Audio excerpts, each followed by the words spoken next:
مین سیستم کوم دی چې څو پورې های کورټ سپریم کورټ نه وي راغلی د دې مین میډ نه د ظلم نه د دې ناانصافۍ نه قبایل بالکل نشي.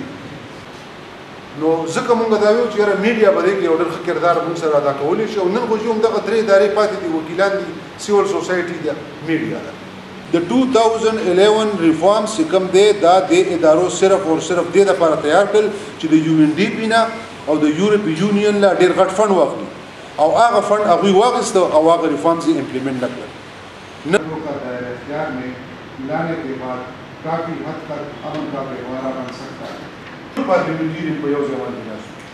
او په هغې کې یو دوه درې پارلیمنټرین دي چې هغوی خو لکه ډاکټر ګلام دا ظالم آرټیکل دا د ظلم نه ډک آرټیکل 247 د ایین پاکستان دا په موږ باندې ختم کړی شي او موږ ته د های کورټ اختیار راکړي او د آرټیکل 199 د لاندې څنګه چې یو عام پاکستانی وګړی تلی شي او د خپل حق دپاره په های کورټ کې غوښتنه کولی شي نو دغه اختیار د قبایلو ته ورکړی شي او قبایلو ته د په صحیح نظر باندې د پاکستان په نظر وکتلی شي. که فرض کا دا بل په قومي اسمبلی کې ریجیکټ شو که فرض کا قومي اسمبلی او زمونږ د سیاسي وګړو او چې دا کوم د جمهوریت ډېر غټ دعویدار دي که دوی دا بل متفقه طور سره پاس نه کو نو زه وایم چې دوی به په کومو سترګو په کومو خوله باندې به بیا دوی دا وایي چې موږ د جمهوریت دعوه کوو او بیا د دوی د پاکستان د ایین نه د آرټیکل 1 د بیا لرې کړي چې قبایل د پاکستان حصه ده بیا به قبایل مخکې پیږي چې څه کوي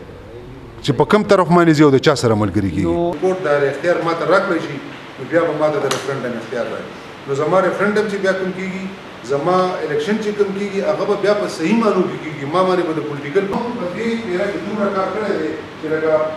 د پاکستان سټیزن یم دا موږ خو چې دا خبره کوو